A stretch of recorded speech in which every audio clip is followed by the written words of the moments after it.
Oi pessoal, tudo bom? Gente, eu recebi um pedido para gravar um vídeo a respeito de transtorno de personalidade borderline. Então, não é tão conhecido assim, embora se fale bastante a respeito, e é legal da gente entender do que se trata, para a gente saber se é o nosso caso ou de alguém até que esteja conosco, muito embora o que eu vou falar não é condição para se fechar um diagnóstico. Existe a importância de se buscar um profissional, seja um psiquiatra, seja um psicólogo, para que esse diagnóstico seja efetivamente fechado, tá? Mas é mais para a gente ter uma ideia do que se trata, né? Eu vou falar algumas características que envolvem ou que estão presentes nesse tipo de transtorno, tá? Então, primeiro de tudo, né, que existe um certo glamour nessa coisa de borderline, que deve ser porque o nome é em inglês, né?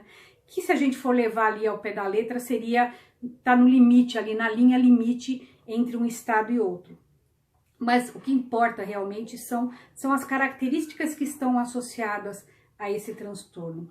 Primeiro de tudo, normalmente esse transtorno ele inicia na infância, princípio de adolescência e diante de algumas experiências. De novo, não é regra, mas a grande maioria dos casos a gente percebe que existe esse tipo de experiência associada, que seria o quê? Abuso infantil.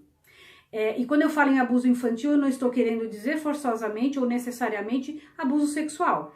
Existem várias formas de abuso infantil e é legal a gente pensar sobre isso, né? O abuso infantil pode ser um abuso por conta de negligência material, pode ser abuso psicológico, pode ser uma série de coisas onde a criança de alguma forma tem a sua essência violada de uma maneira negativa, tá? Então, isso é uma das características que a gente encontra muito presente no transtorno de personalidade borderline. Existem muitos indícios de que a rejeição é um dos grandes gatilhos dentro desse transtorno.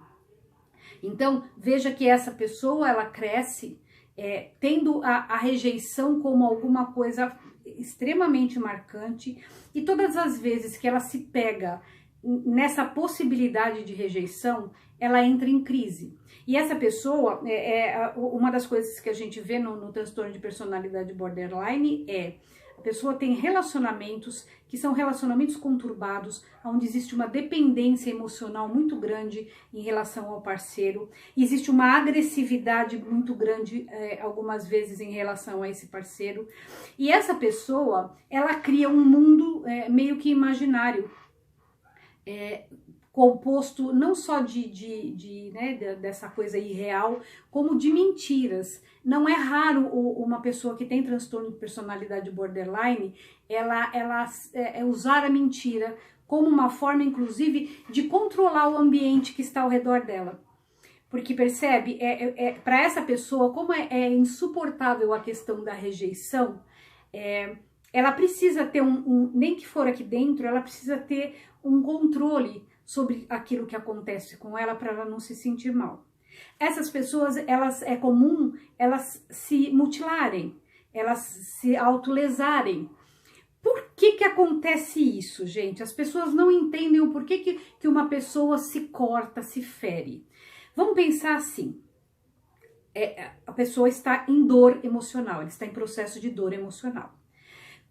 Ela tem, essa pessoa normalmente, a pessoa que tem o transtorno de personalidade borderline, desculpem, ela é uma pessoa que tem uma baixa da produção de endorfina no corpo, no cérebro.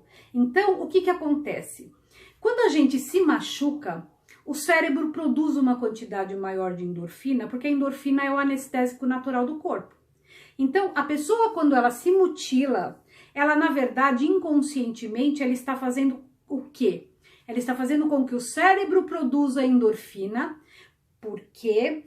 Porque para o cérebro, a dor física e a dor emocional, elas são muito parecidas. Então, a endorfina também vai agir na dor emocional. Então, aquela pessoa, ela tem um desafogo, né? Ela tem um momento ali de alívio. É por isso que as pessoas se ferem, tá, gente? Não é para chamar atenção, não é porque elas não têm o que fazer, é porque é um processo inconsciente. E óbvio que eu não quero com isso que você que esteja sofrendo neste momento pense em usar esse recurso de se machucar para ter um pouco de alívio, porque existem muitas outras formas muito mais positivas e muito mais eficientes, inclusive, do que você ficar se marcando, porque depois que você se mutila, vem todo um processo de culpa e de insatisfação e de frustração, e é sofrimento e você vai querer se machucar de novo, e isso vira um círculo vicioso.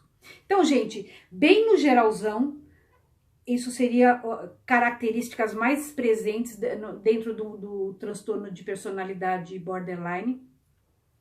Para quem me pediu, tá aí o vídeo. Se vocês ficaram com alguma dúvida, querem fazer algum comentário, por favor, estou à disposição, ou me procurem no privado, ou deixem aí embaixo o comentário, a dúvida, certo?